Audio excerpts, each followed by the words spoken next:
Is it the evening or is it afternoon? Evening. Almost. Where is Sipho?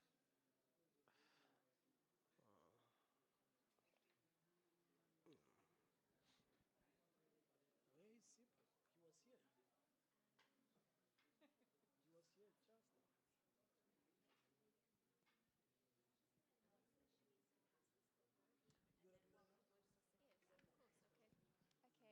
Hello, everyone. I have a clipboard here. You can just please put your name, your country, and if you're willing to help. And please pass this around so that everyone can sign. Thank you.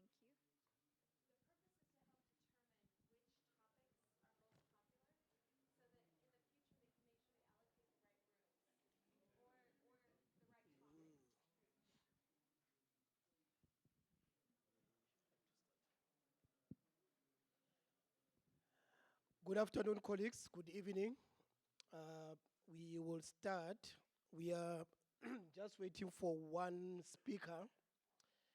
He was here and then he went out. I think he forgot to come back. But in the interest of time, we quite aware, colleagues, that you are, it's been a long day, that you are perhaps tired. So we will start and he will join us as he comes. My name is Tshepo Madlingozi. I am a commissioner at the South African Human Rights Commission, which is a constitutional body, and I'm a commissioner responsible for anti-racism, education, and equality. As the South African moderator, I welcome you again to South Africa, the country without a name. One of only 3 countries without a name. What does it mean to be a country without a name?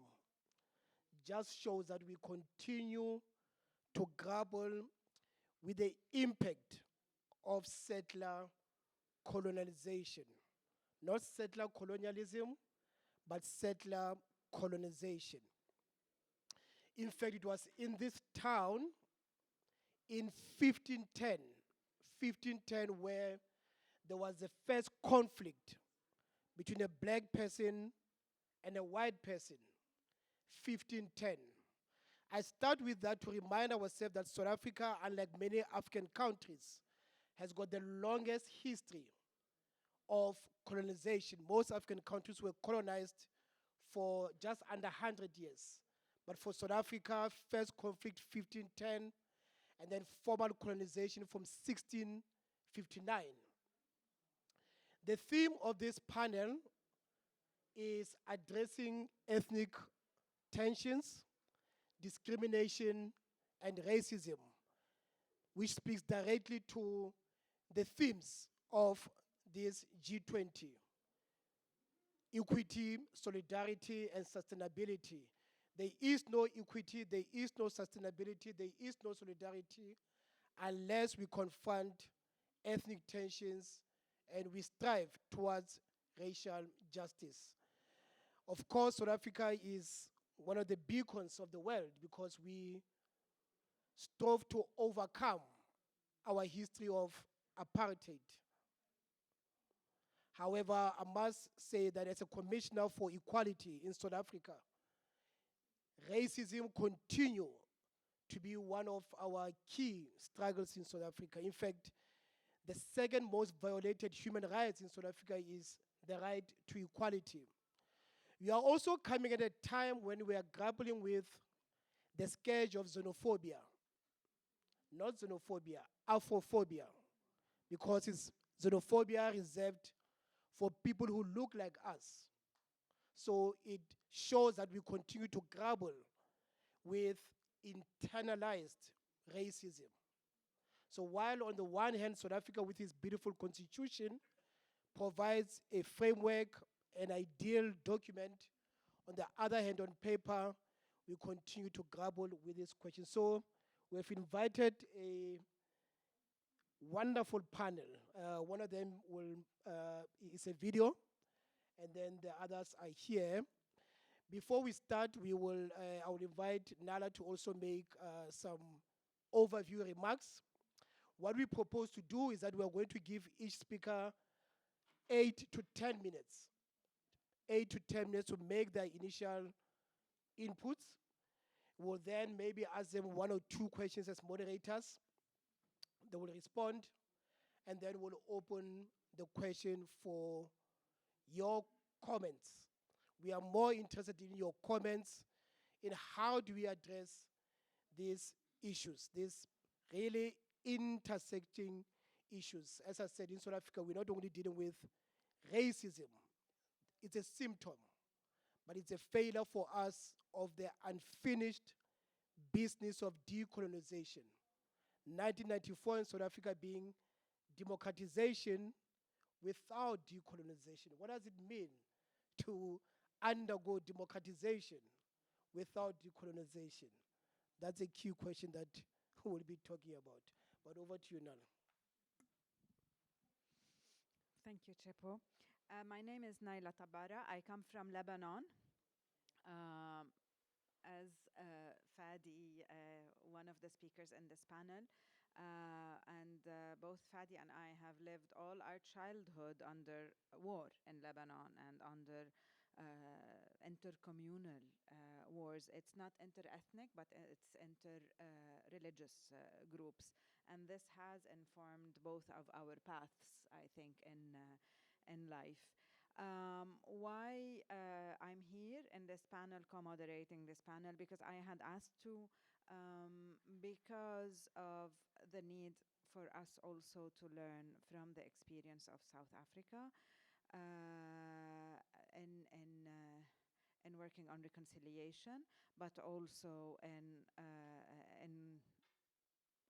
trying to always overcome apartheid. Especially and also for South African solidarity beyond its borders. And I would like to thank South Africa on behalf of the Palestinian people and on behalf of all Arab populations who were let down actually by their own leaders for taking Israel to the International Court of Justice. And for standing with the Palestinian people, continuing the legacy of Nelson Mandela, and for teaching us that we can have the strength to be in solidarity, and we should, and this is how we can save our humanity that is actually falling apart. So this is a formal thank you to South Africa for this. Shall we start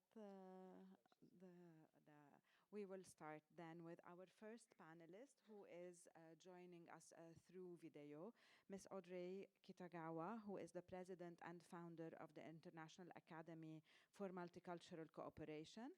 And she has been involved with the G20 Interfaith Summit for years, where she oversees a working group related to racism and discrimination. So we will start with her video. Aloha nui loa, everyone, from Honolulu, Hawaii. I am now halfway around the world from Cape Town, South Africa, and I am remembering all of you as you engage in important conversations about global issues. I wear around my neck the traditional lei of Hawaii, or garland of flowers, which symbolizes the aloha spirit, representing love, friendship, celebration, and respect. I share the powerful meaning of this lei with all of you today. The G20 Interfaith Forum Anti-Racism Initiative, or ARI for short, was established in July 2020 during the COVID-19 pandemic, in the midst of growing worldwide protests against racial injustice. The IF20 working groups had been created earlier that year in May 2020, as they were beginning their inquiries, delving into research, analysis, and discussion of their focus areas. It became clear that racial discrimination and injustice were issues that intersect with many of the areas of concern, and that various forms of racism are undercurrents that impact global humanitarian and developmental changes. From its inception, the ARI was mandated to develop sensitivity to racism within the scope of the IF20, to discern and to name the presence of racism as an issue for the IF20 and the G20, and to advise the IF20 working groups on racial discrimination and inequity as applicable to their work. We therefore have an overarching responsibility to raise the issue of racism across the many challenges and concerns addressed by IF20 and the G20, because, as stated in its Statement of Principles on Eliminating Racism in All Its Forms, racism infects every aspect of human endeavor and planetary existence. Soon after its formation, the ARI created and submitted a policy brief to the G20. This was a collaborative effort of a diverse group from various international faith traditions whose goal was to raise the issue of racism to the forefront with the G20. The group's consensus recommendation was that the G20 nations establish an international commission of inquiry on racism and discriminatory policies and practices, the goals of which would include: one, raising the underlying issue of racism that affects each of the 17 Sustainable Development Goals by tasking the G20 leaders with responsibility to act; two, assembling a group of respected statespeople, scholars, interreligious leaders, and experts to gather collective wisdom and develop positive action paths; and three, setting out specific principles and proposals to spur appropriate and urgent actions to eradicate racist language and racist legislation. IF20 remains committed to this recommended course of action as an important step in effecting change. Since its establishment, the Anti Racism Initiative has hosted dozens of webinars to raise awareness of various aspects of racism and the lingering effects of colonialism. We have also collaborated with IF20 working groups and other partner organizations to host online events. Our webinars have not been limited to the normal purview of racism inquiries. For example, when a wave of violent crimes against Asians was driven by the suspicion that COVID-19 originated in China, we featured a webinar on anti-Asian hate crimes. We have also brought attention to the issues of extractive deep-sea mining in the Pacific Ocean, as well as the systemic racial challenges faced by Native Hawaiians and Pacific Islanders. Webinar topics extended from the Black Lives Matter movement to Indian boarding schools. We examined anti-Semitism and Islamophobia and discrimination against Hindus, as well as ecological racism and racism in the media. Extensive efforts have been made to raise the issues and concerns of indigenous peoples. In 2023, IF20 co-hosted the premiere of an original film featuring indigenous peoples sharing the wisdom of their elders. The film, entitled Time of Prophecy, Walking in the Prayers of Our Ancestors, was presented at the 22nd session of the United Nations Permanent Forum on Indigenous Issues in a side event. And in 2024, the ARI co-hosted a 6-webinar series honoring Native American Heritage Month. In an increasingly unsettled social climate, and in the face of growing geopolitical tensions, IF20 has maintained steadfast focus on the threads of bias and discrimination that underlie our many global challenges: climate change, hunger, conflict, disease, gender inequality, and the other crises are complex and intersect, all affected in some way by the scourge of racism, whether structural, systemic, or cultural. As religious actors with faith perspectives, we return time and again to the deep foundational shared values of the world's faith traditions for inspiration. We draw on the connections between many different religions and cultures, seeking solutions to the consequences of racism and discrimination. Our shared spiritual values of compassion, justice, humility, stewardship, and deep respect for the sacredness of life unite us as a moral force to challenge injustice and achieve this year's theme of solidarity, equality, and sustainability. The beautiful word Ubuntu is fitting to describe the interconnectivity between all of us that emphasizes the importance of community, compassion, and our shared humanity. Mahalo nui loa and aloha.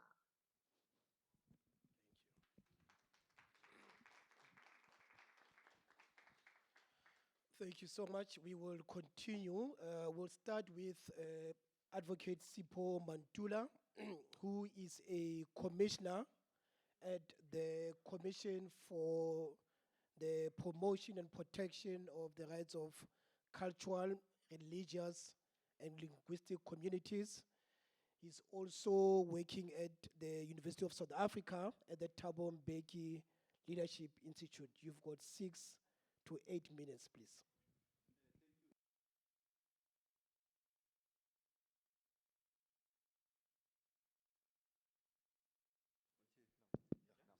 No, thank you, Commissioner Tshepo, and thank you for the fellow panelists and the audience.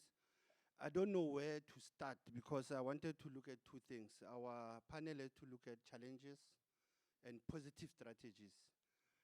But when you look at challenges that you have raised, Commissioner Madlingozi coming from the South, and you raise one concept of dealing with colonization, which is opposite of the decolonization.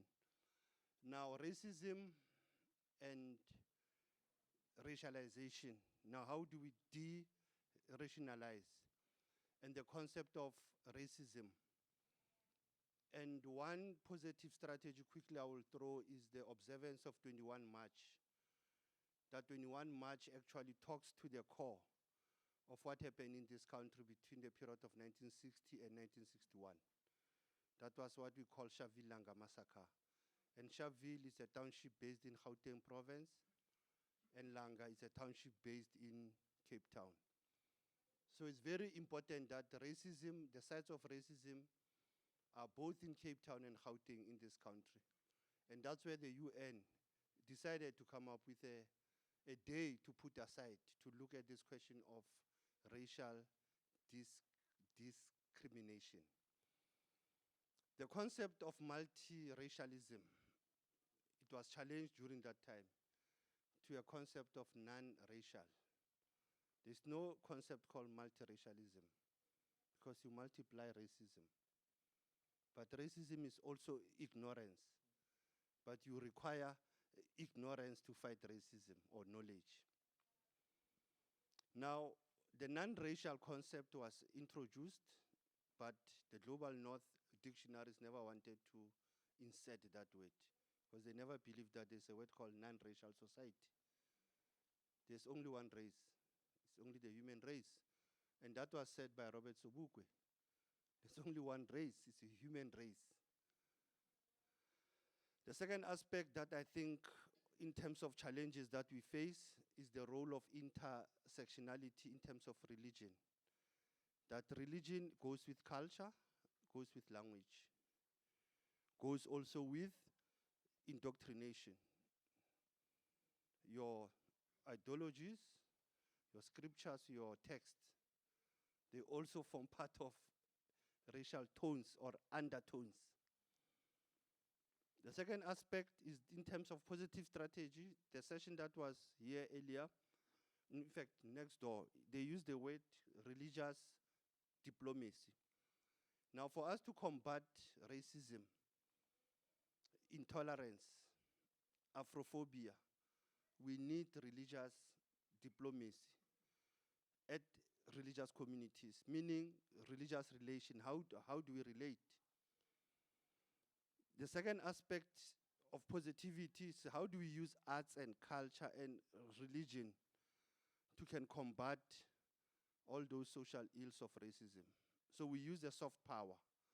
So culture and religion are the soft powers that we can use in terms of a positive strategy. My colleague who just came in, he spoke about the media. The media also is part of media diplomacy. How do you use the power of media? Secondly, we use our sites, our heritage sites, as memories to combat racism. That's why in South Africa we have Apartheid Museum, we've got Freedom Park, which narrates our history and our past, present, and navigating the future. The Ubuntu as an African philosophy also, South Africa, it reckons itself in a sense that our 1993 constitution had the Ubuntu principle and a philosophy, the 1993 constitution. That was the interim. But the final constitution, whether it was deleted or somebody scratched it, we don't know what really happened. But Ubuntu also, as we are coming here, it is our foreign policy, by the way. So from African Renaissance, we adopted Ubuntu as our foreign policy, international relations now. But if you read our foreign policy again, it's towards the end of the foreign policy document, the concept of Ubuntu, which is another facade that you have Ubuntu as a foreign policy, but it doesn't start from the preamble and to the post-amble. It just comes towards the end of our foreign policy, the philosophy of Ubuntu. And Professor Mokgobe Ramos, me and Commissioner Tshepo, we know him very well, that he has been an architect and a founder of understanding Ubuntu philosophy, not to be misinterpreted, not to be misrepresented, not to be abused in terms of practice. That's why I say Ubuntu in action. I think the other aspect that I wanted to raise also is as a positive strategy now, is the role of youth, the role of education in combating racism, Afrophobia, and related intolerance. South Africa was the home of the World Conference Against Racism. And when it happened, we know what happened with 9/11. Just after the World Conference Against Racism in KwaZulu-Natal, where all member states of the United Nations had to develop a national action plan on combating racism. So I'm going back again to the positive strategy that all of us here, we are bound by the Declaration of KwaZulu-Natal as UN member states to develop a national action plan on combating racism, which has to constantly be reviewed, assessed with the current times that we are living. The ethnic tensions that we see them in the countries that I mentioned earlier in the morning. I might have left DRC, but we have a simmering genocide that took place in this country 31 years ago between Rwanda and DRC. You had a genocide that took place in Sudan, in Darfur, in 2003 and 2004. We have a genocide that has been going on in the Middle East for many years, for more than 60 years. We have a genocide that has been taking place in many African countries, including the diaspora. So for me, when I now conceptualize, when I look at my time only left with 1 minute, I'm saying it is important for us to look at the Durban Declaration as a positive strategy. Look at the role of the United Nations Human Rights Council. Are they living to the expectations of its member states? Because we are the people. United Nations is not governments and member states. It's us in this room. One ambassador was saying the Charter of United Nations, the Charter of the African Union, the Charter of all our regional bodies, we are the living subjects of that. So we can't relegate it to the governments. We elect governments, yes, political parties to be in government, but we are the custodians. We are the observers of the UN Charter, which also did not include Africans at some point. And I see my friend here is going to read the charter, and I'm already critiquing the UN Charter next to you. So that's how I feel that the issue of the being and the non-being and the human beings is very important. Hence, I use the word human race. We belong to the human race. I don't think there's any other race. You can have a white race, pink race, black race, but you have a one race. And those were the words of Professor Mangaliso Robert Sobukwe, who was jailed in Robben Island, having his own cell. He could not have contact. That's where I stopped. And I might not have dealt with challenges, but I'll deal with them as we are engaging to share South African experiences of what is happening now in the 21st century. Because the young people who are in this room, they don't want too much history. They want the current. What is happening? What is trending? So we might show them that racism is still trending in the world. Thank you.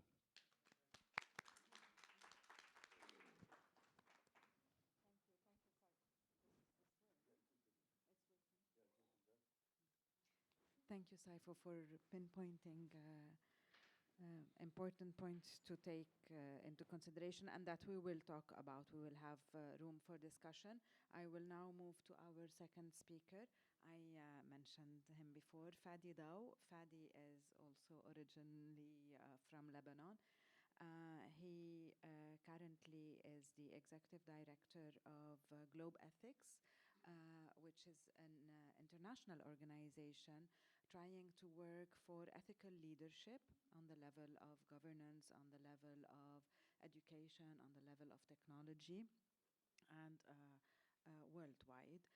Fadi, before that, we know each other because 19 years ago we co-founded an organization in Lebanon that is called Adyan, that works, Adyan means religions in the plural, and also that worked for bringing people together for education on diversity and for inclusive citizenship, and which he presided and directed also for 14 years.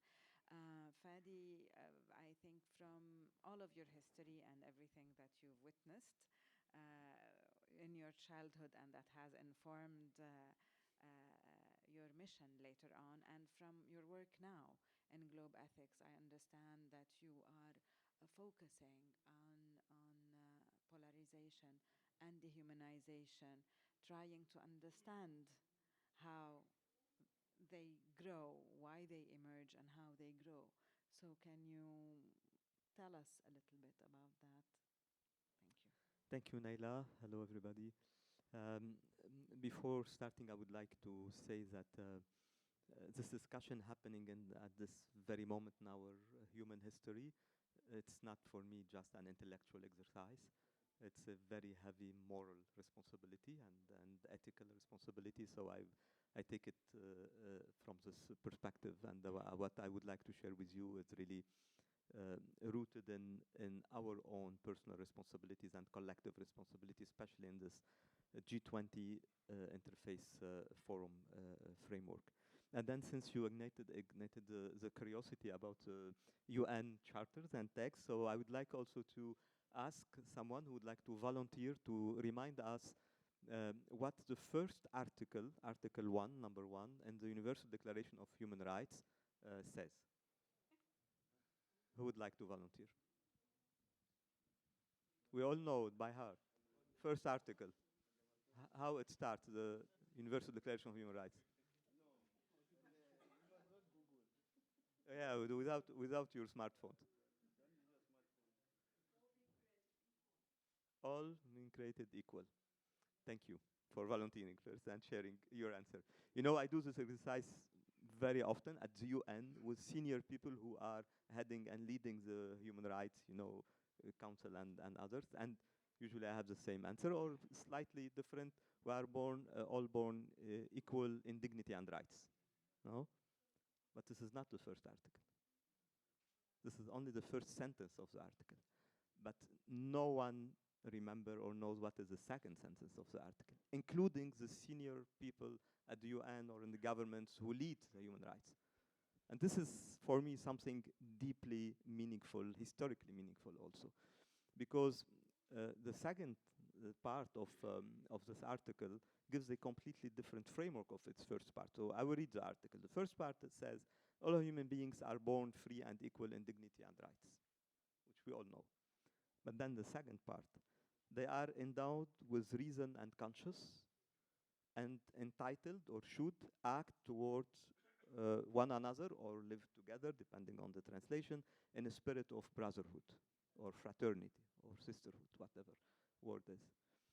Why we always tend to forget the second part?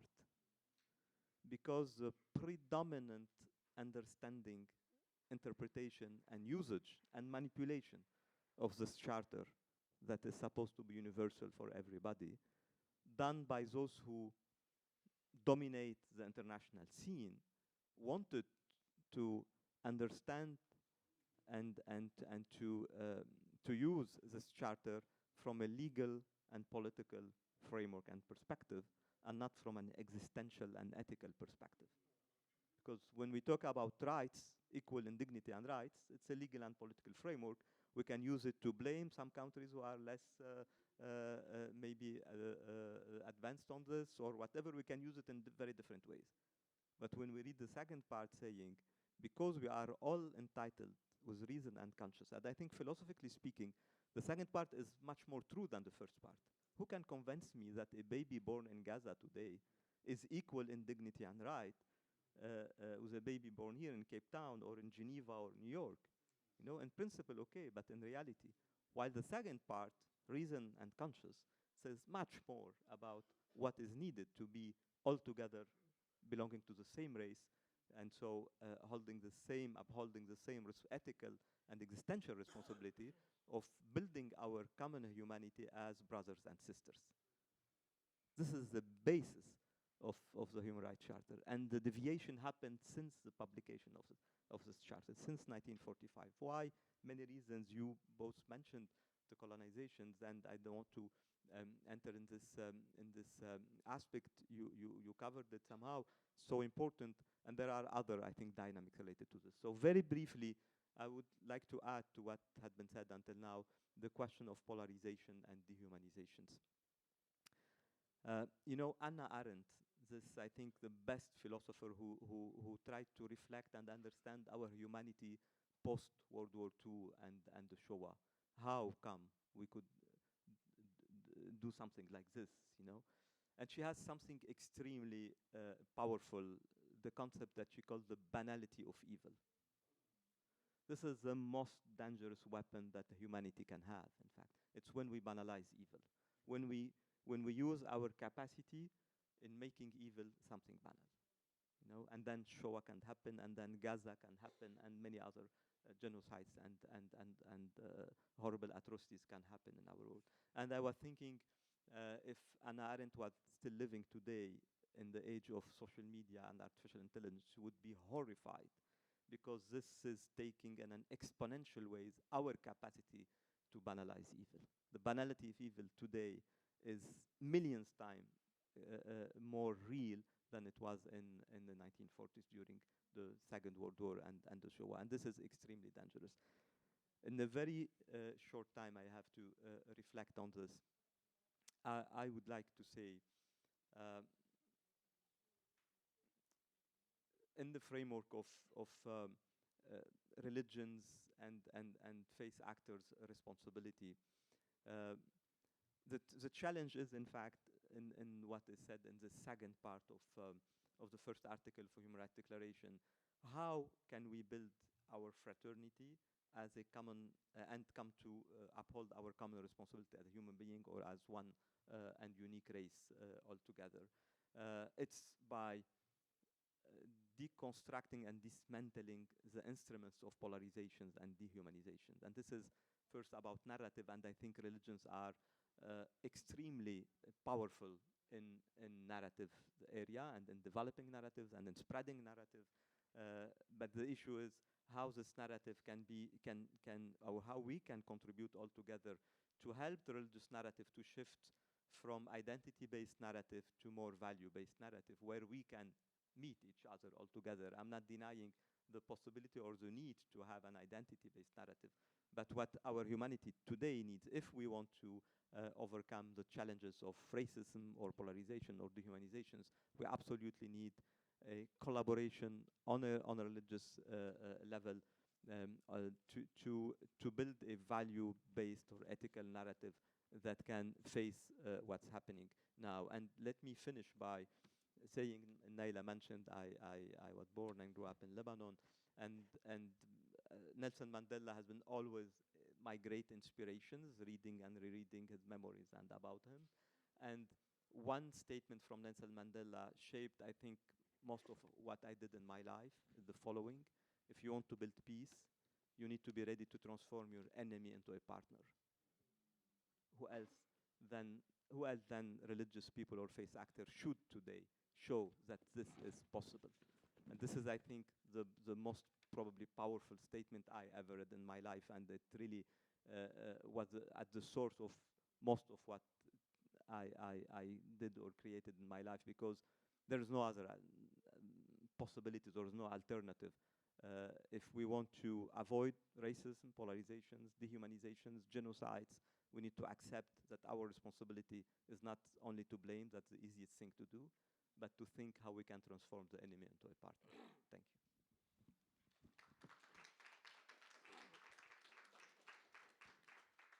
Thank you so much. We only have about 20 minutes, colleagues, so we will proceed without any waste of time. The last speaker, certainly not the least, is Izzy. Izzy is a fellow at Agwe and KAICIID. Over to you, Izzy. Thank you so much. I have 6 minutes, 8 minutes? 6 to 8, okay. I came in with a plan, but I think I will deviate from this plan.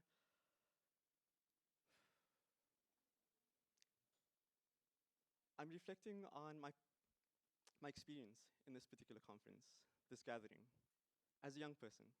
I am South African. There we go, deviating from the plan. I am South African. I can speak about my particular experience as a minority in this particular, in this country, as a religious minority, ethnic minority.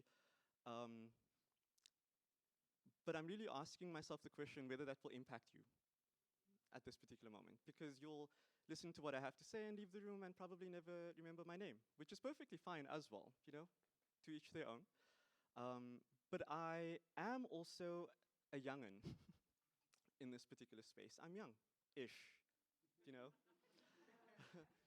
And I think it's important for us to also, when we think of discrimination, you know, ethnic tensions and racism, where are the young people in these conversations?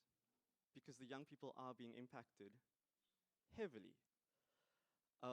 I want us to perhaps reflect on this morning. Was youth mentioned in the opening? Did we know that there is a whole youth forum that's happening at the same time? I'm on the organizing committee for this youth forum. We met yesterday as well, a full day of engaging young peoples from the African continent and around the world. Gathering together, making connections, speaking to each other, but also trying to figure out who are we in these conversations and what do we do?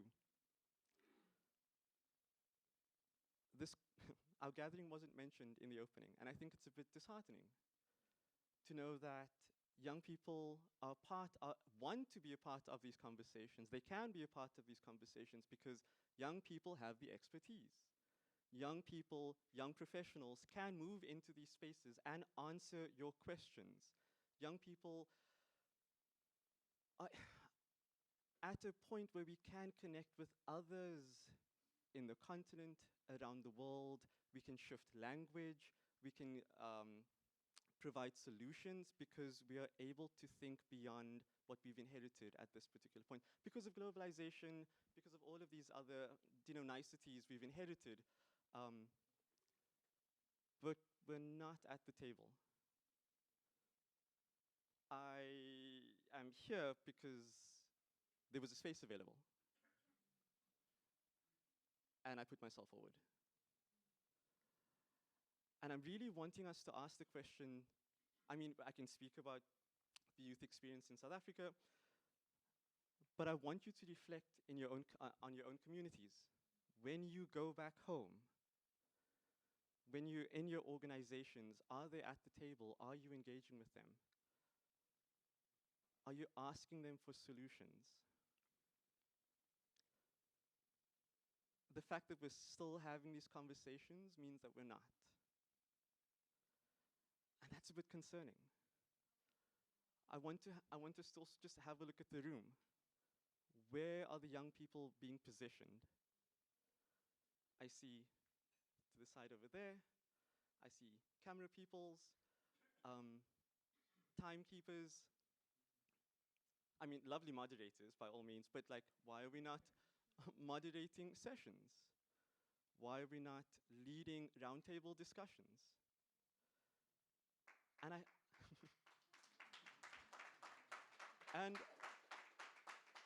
and I think I'm speaking to the young people in this room. It's fearful. I'm shaking at this point. Sometimes it's fearful for us to enter these spaces because we are actively kept out. The doors are closed for whatever reason. And they'll make up reasons, and we know who they are. They'll make up reasons to exclude us. But it's for us to realize that we've gone through things to get to a point where we can contribute. We have the experiences. We've seen what our elders have done time and time again and how they failed time and time again. And we can rectify their errors. We're able to do that, and we know we can. We know we can. Even the fact that how wonderful it is for us to be able to come together as young people and to share strategies. What is happening in Morocco? What's happening in the US? How are young people responding? I also, just in my last 2 minutes, as a reflection, I've been hopping between sessions, I've been eavesdropping on certain conversations, and I've noticed that the elders are, for the most part, somewhat afraid of having specific conversations. And we've seen how it's played out. We've seen how it's been, put down.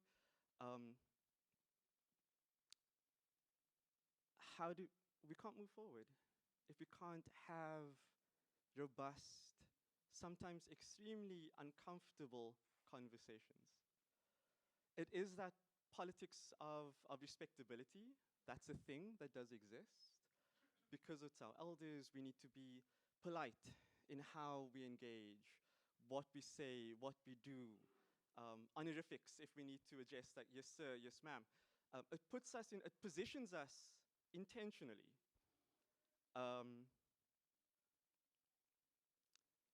But it's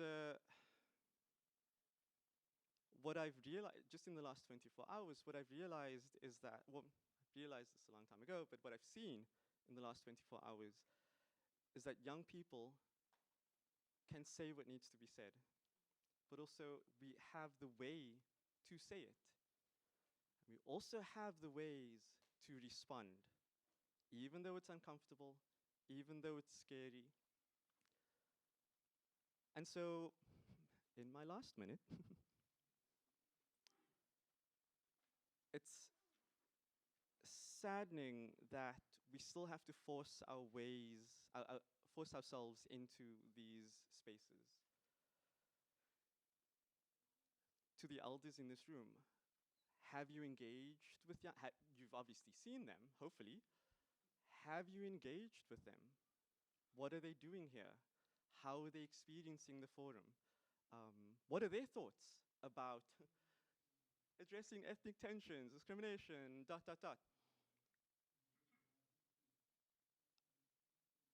I want us to, young people, I invite you to take up this space, to say what needs to be said, even if your hands are shaking, because someone has to. Someone has to.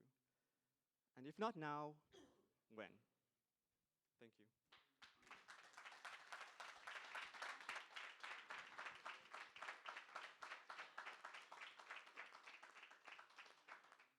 Thank you so much to all our speakers, and thank you, Izzy, for diverting from your plan and for not calling us out, but calling us in, even when your voice is shaking. Thank you so much. So we've got about 15 minutes. We will ask some questions to kickstart the discussions, and then we'll open the floor. As we said, We really want to hear from you, proposed solutions, comparative lessons, and so forth.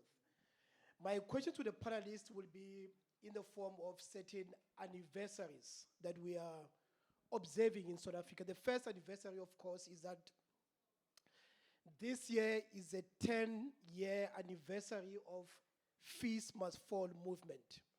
Now, Fees Must Fall movement was the largest protest movement in post-apartheid South Africa. Started in 2005 as a protest against fees at universities, but quickly changed into a call for the full decolonization of society. So I'll start with you, Izzy, to reflect a little bit on this movement. What were some of the challenges, and has it succeeded, and if it's not succeeded, what were the obstacles? For Farid, you mentioned the power of narratives with religion.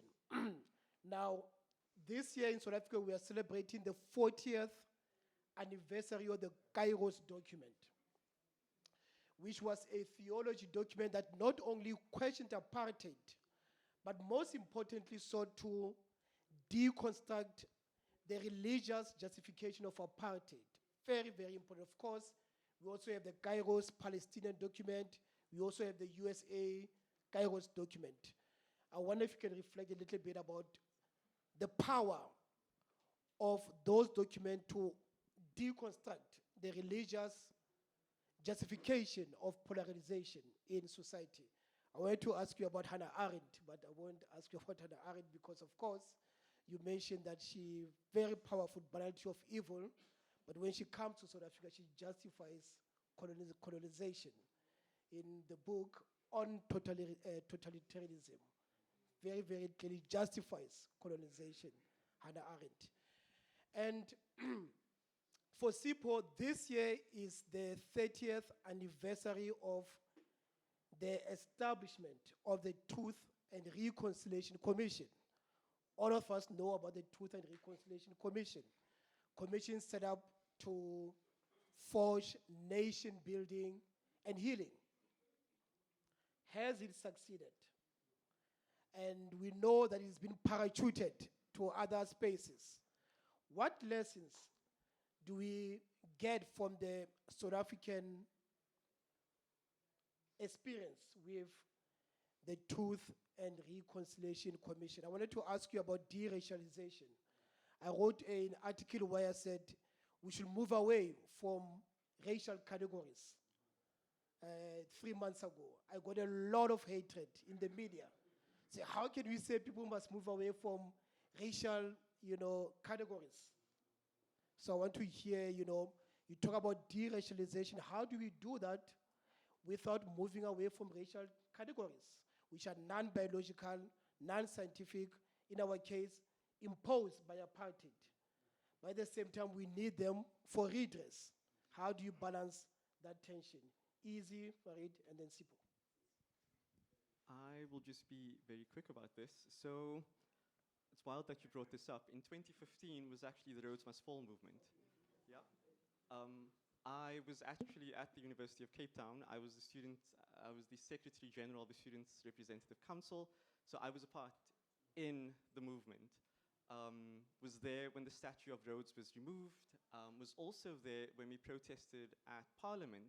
Was also there when the same local or national government shot at us. Just brief. We were in front of the gates of Parliament. The gates somewhat opened. We all moved in. We then decided to sit down as non-violent protest. Police came out, and canisters were shot, stun grenades, smoke, what have you.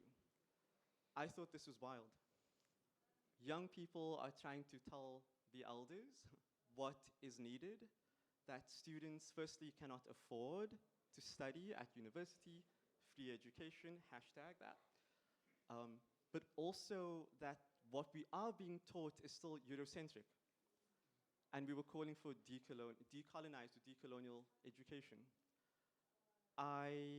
Two reflections on that. One is that the youth know. The youth know what's up. And we will do what we need to do in order to be heard. Unfortunately, these are the measures we have to take in order to be heard, but we know. Another reflection is that I think it's wild that in a democratic society, the very same people who are in government who were shot at by the apartheid government for trying to dismantle a particular system are using the same tactics on students today. Not even just 10 years ago. How we move forward, so there's a particular generation now that has no faith in the government, has no faith in our elders. So what do we do?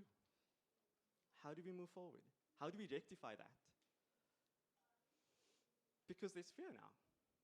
There is fear. And so there are obstacles that we are still facing, and still to this day we don't know how we should engage, what is the best way. But I think at the end of the day, generally, as a rule of thumb, and I'll end here, people will do what they need to do to not only be heard, but to survive. And I can't fault them on that. I shouldn't fault them on that because I'm not in their position. And so I would like to open up the door and ask, well, how do we bring you in? How do we now, I hear you, I see you, we want to be seen. I hear you, I see you, what can we do? But that hasn't happened.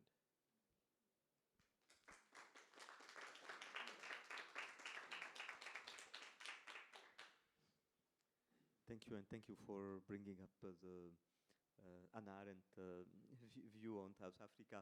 This is a good reminder, I think, that we all think within a context, personal, cultural, geopolitical, and we all have blind spots, even the best philosophers. And this is why this type of platforms, global platforms, nowadays helps us to listen to each other and to learn and to see our own blind spots also when we discuss humanity and global challenges and related values. Kairos, big question, and thank you for asking me about this.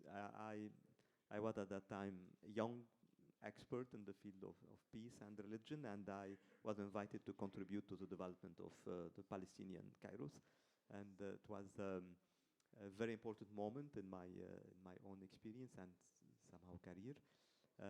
And you know that this Kairos was not as successful as the South African Kairos, despite great leadership behind it, and despite lots of engagement and sacrifice and global support also for it, and it failed to reach at least its own objective. So this is, I think, a lesson, a historic lesson, that we can copy experiences or be inspired by different experiences, but circumstances plays a huge role, especially on the power dynamic level, that can or cannot allow a successful result.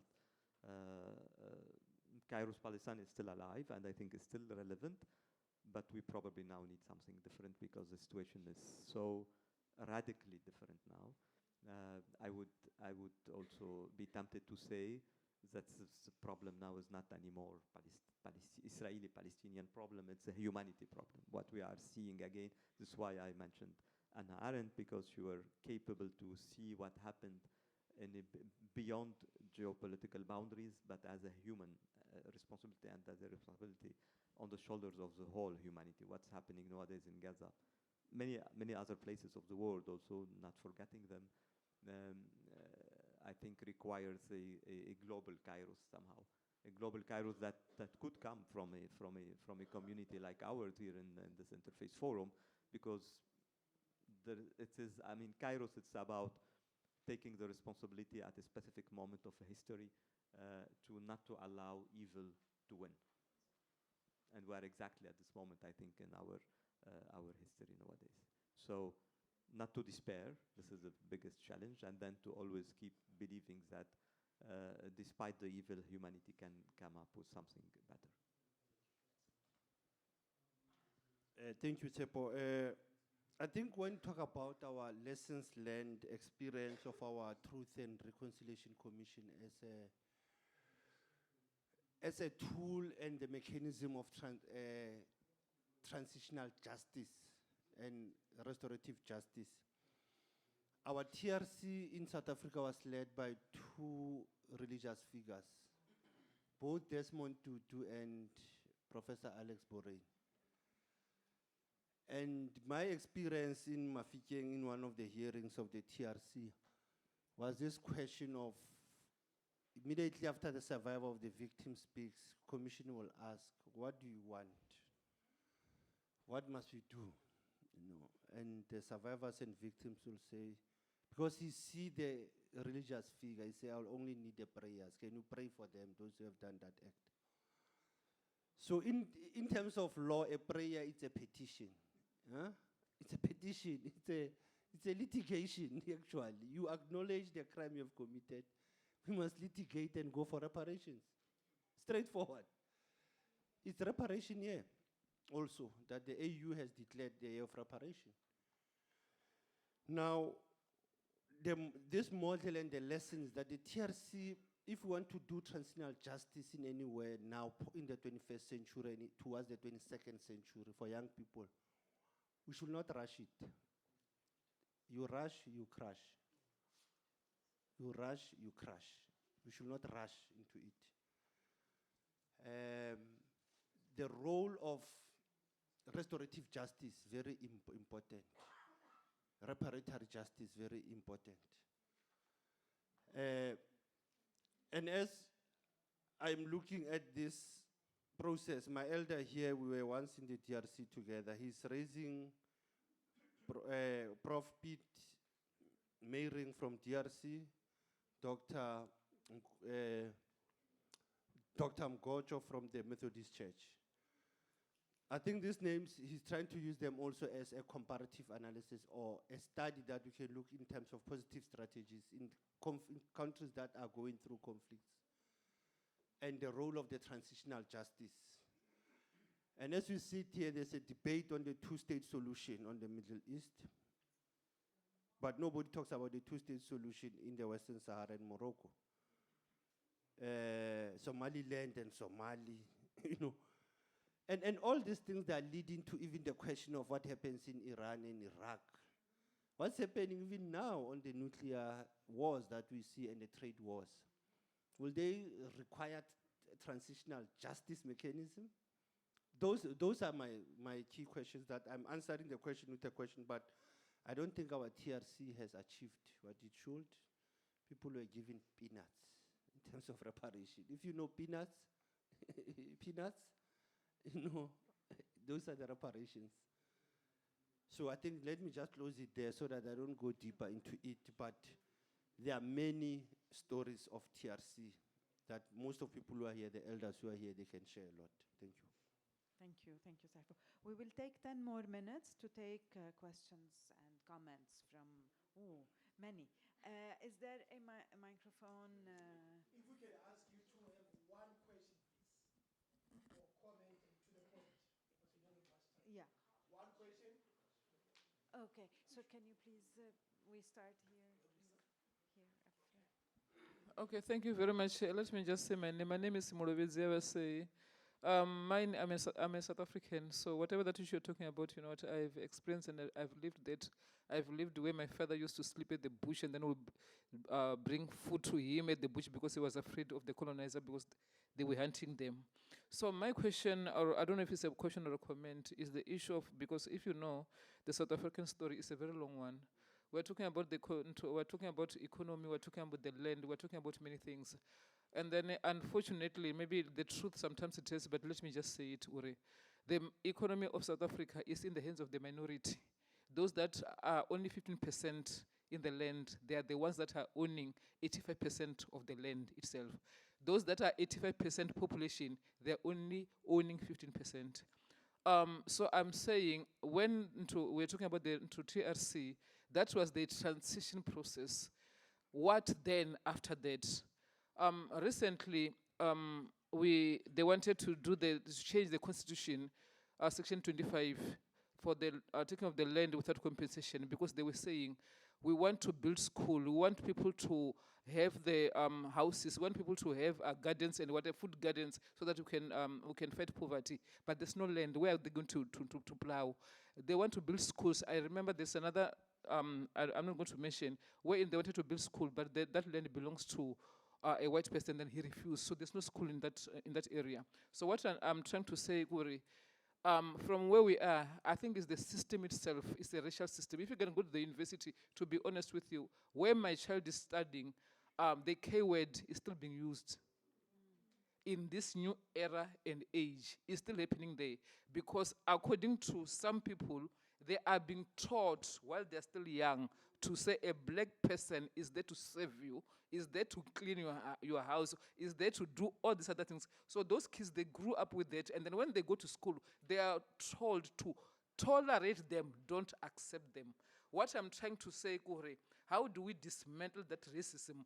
If it's starting from the household, how do we go to the household and tell people that, you know what, this is wrong, this is right? So if a person in this new era and age can still say a K word in the classroom, and after that you say, I will apologize then because I'm forced to, but I still believe in that. So what I'm trying to say, Kori, is all about in the mind. We should start with the mind. I don't know how we're going to do that.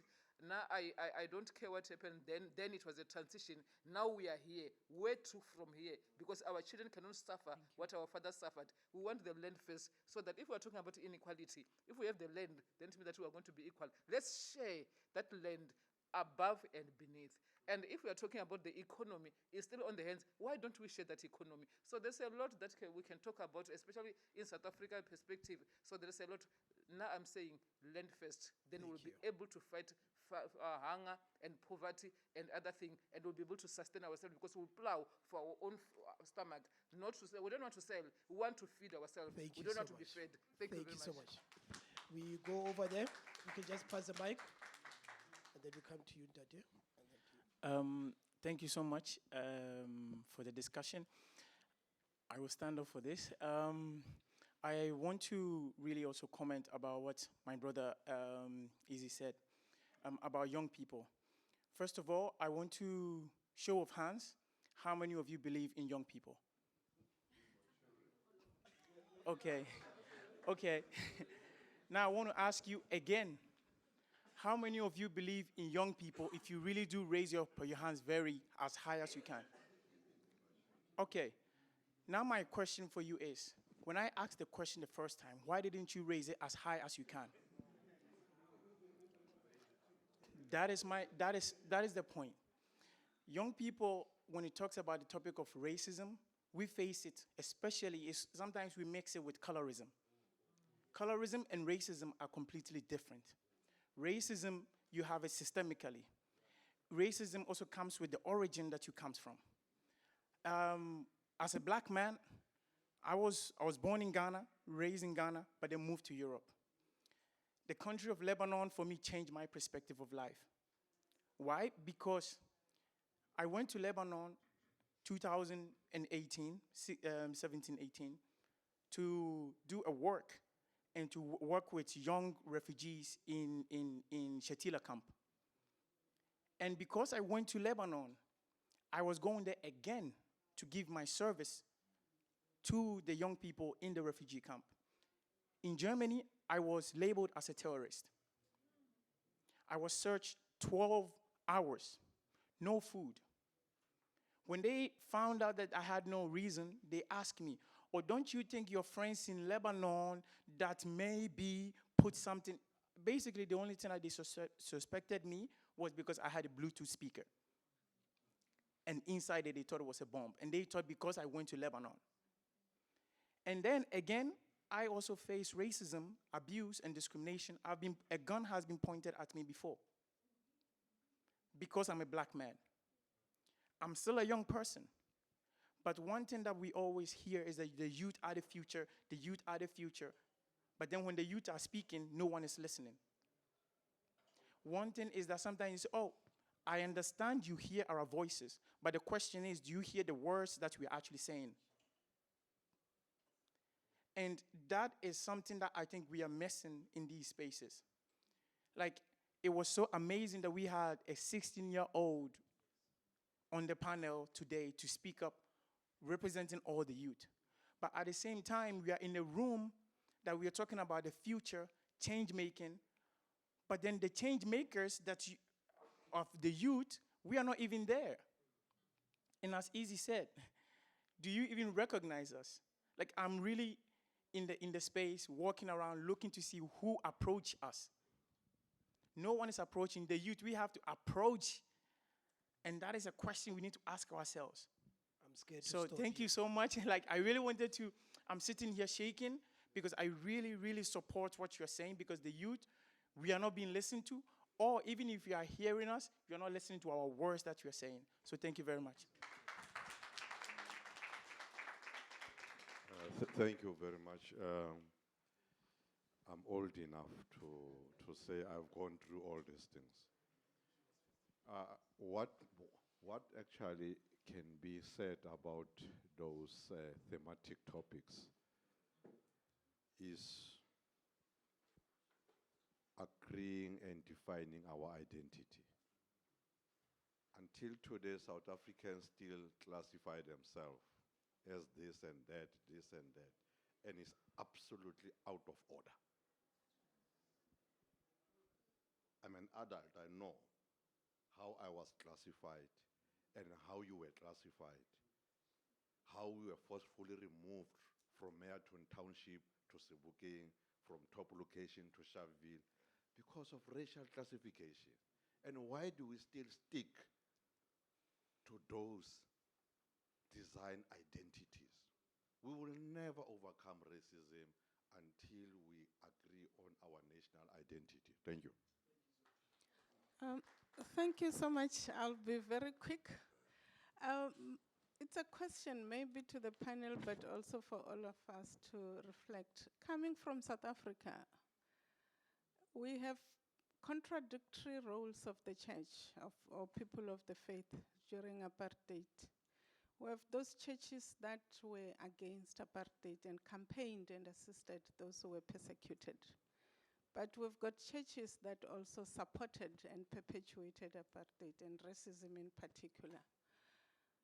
Do you think those that perpetuated have atoned, have done the real repentance on acknowledging, and how are they now contributing to rebuilding the country that they helped to destroy?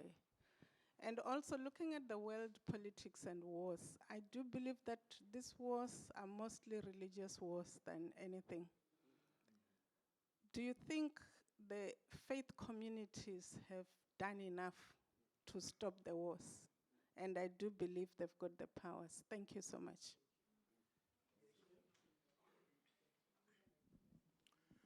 Professor Rachel Maoz, Head of International Relations, Paris Academic Center, and one of the founders of this forum. As a founder, I regret very much this is the first time, the first forum that was kidnapped by politics. And it's especially regrettable when a moderator does it and declares that she asked to be on this panel in order to make the statement. By the way, you declared that you speak on behalf of all Palestinians and Arabs. I'm a lawyer. Can you present a power of attorney? I can give you a list, a long list of Arabs and Palestinians who disagree with you. I won't enter into the whole business. Just I envy people whose diary misses one day, October 7th, when 1,200 Israeli civilians, most of them kids who came for a festival, were murdered, slaughtered, burned, raped, and whatever, and 258 people, ages 8 months to 80 years, were kidnapped to Gaza and murdered them. I won't enter into all that, but I wonder, Nayla, whether you know that there is a peace agreement between Israel and Lebanon. Do you know it? 1983 in Halda, a peace agreement was signed between Israel and Lebanon. And why did it fail? Because Syria kidnapped Lebanon and prevented the Lebanese army from reaching the border of Israel in order to prevent terror attacks against Israel. may remind you that this happened again with Hezbollah. I would have expected you to take your position and say something about what Hezbollah did to Lebanon. No nation in the world, including Israel, did a fringe of what Hezbollah did to your country. If not for Hezbollah, Lebanon used to be the Switzerland of the Middle East. And I know people who went there for it. But really, I, as a founder of this forum, I very much regret it. I hope it's the last time that it happens. Thank you. Let's not be in dialogue. 1,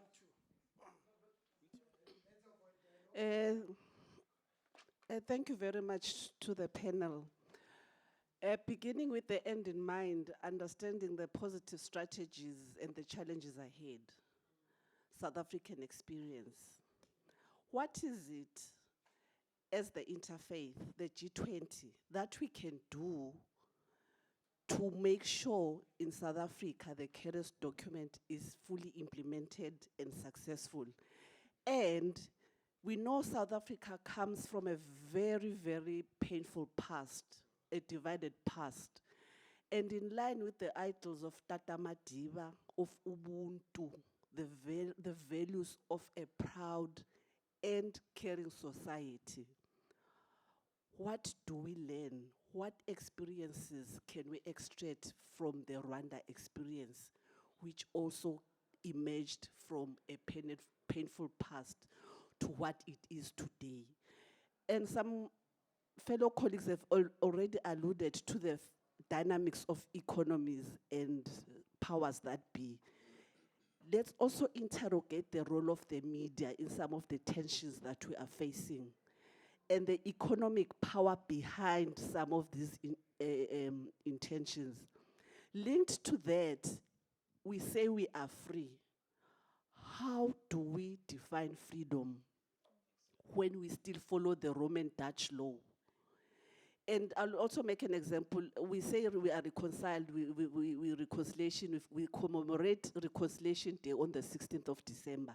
Government puts in huge amounts of resources and funds into commemorating some of these commemorative days, including Reconciliation Day. I'll make an example, case in point. One of the panelists talked about a role of arts, culture, and made reference an example of museums. In trying to neutralize the narrative, we have a painful history of Blood River War in KZN. And there is a museum called Museum of the Blood River. Then there was another museum built across called the Ngome River to also tell the story of the locals regarding that war. And as part of reconciliation, it was suggested that they always share together, commemorate and celebrate together. But it's superficial. It only happens on the 16th of December that the reconciliation bridge will be opened for those 2 hours when there's the celebration in the media. Afterwards, things go back to normal. We are a kafir at the end of the day. How do we then promote the values of Ubuntu? I am because you are. Okay, last input at the back. At the back, very, very back. We don't have much more time. Unfortunately, we're supposed to finish at 7. Thank you so much for this time. I am from the African Union, and this year, as already said, has been declared for reparations. But one of the components that we are trying to emphasize is the element of healing. Colonization, the transatlantic slave trade, apartheid, the genocides, has affected us emotionally. And we don't want to talk about that. And this is where the role of religious communities is very, very important. Because without spiritual healing, we will deal with these issues over and over again. Because, and you can see in this room now, how passions are being raised. Why? Because of wound. If we cannot heal the wound, and I think it's only the churches or the mosque or whoever who can do. So we want to emphasize the area of healing as part of reparation through justice. We are going to give the panelists 1 minute, exactly 1 minute to wrap up. Starting with you, Izzy, Sipho. One, 1 minute. What I will say,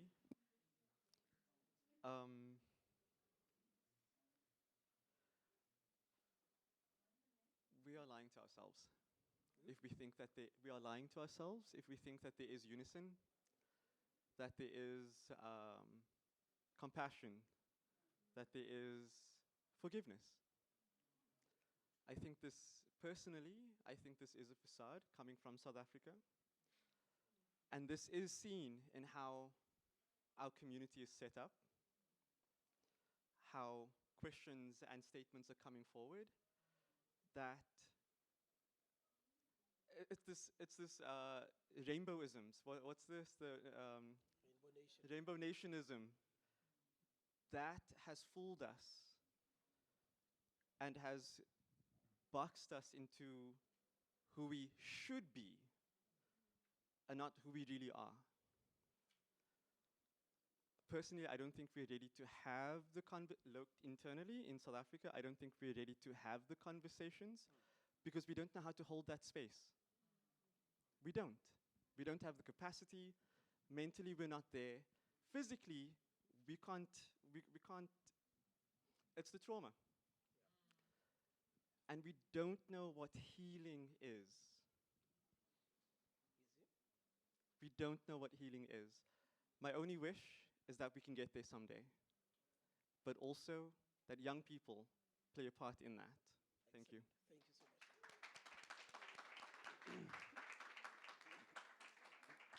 No, just to acknowledge all the comments that came from the floor and to say that I might have forgotten that racism is a philosophy of one race above the other.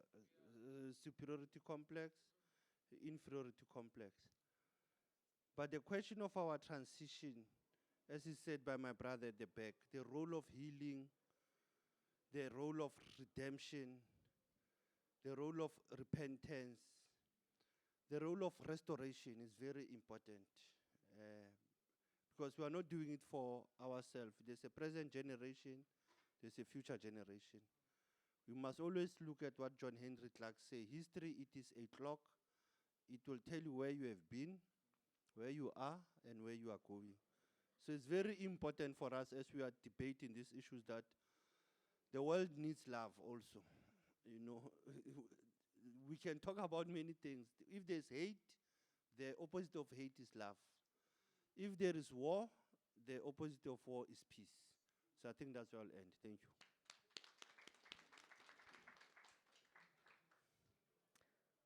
Very, very powerful session.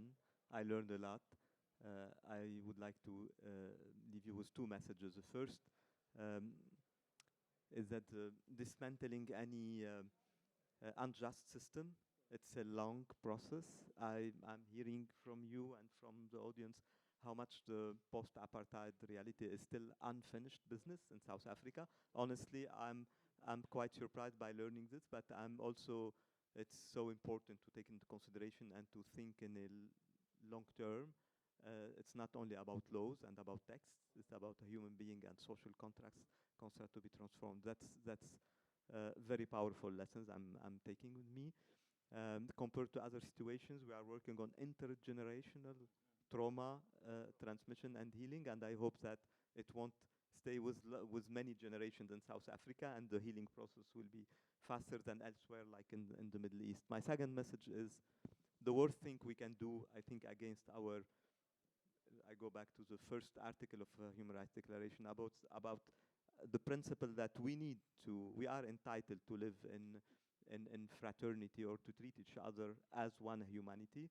So the worst thing we can do towards this principle is to compete or to put sufferings in competition and to position ourselves in a victimization reality. We all have blind spots. I mean, you reminded us that Hannah Arendt, which is a great philosopher I follow, had this blind spot vis-à-vis South Africa because she was focusing on something else. So we all carry with us those blind spots. but not to transform them into competing who suffered more or who suffered less. Human values, and this is a basic principle, has the same value everywhere, and we have responsibilities towards any human life everywhere also. Thank you so much. Thank you so much for staying for this long. We know that it has been a very long day, but it just shows the importance of this discussion. My last plea to all of you is to say that this weekend in South Africa, we are undergoing a very historic process. We will be convening a national convention on the national dialogue, a dialogue where we hope, my name is Tshepo, Tshepo means hope, where we hope to find each other. It's going to be difficult, it's going to be painful, but we really urge you to pray for us, to meditate for us, and to send your healing powers. Thank you. The last word to Nayla. Thank you, Tshepo. As you spoke of hope, I think the only hope for us is that we start having solidarity that is, cross-communal solidarity, solidarity with others, not only defending the rights of our people, but defending the rights of others, feeling that every life matters, every life has the same equal value as another. When I call out the genocide, when I call out what is happening in Palestine, I am not doing this against you as a Jew. I want to do this with you as a Jew. I want you, in the name of your belief, I want you, in the name of your belief in humanity, instead of defending, let us, all of us, defending the right of every person to live.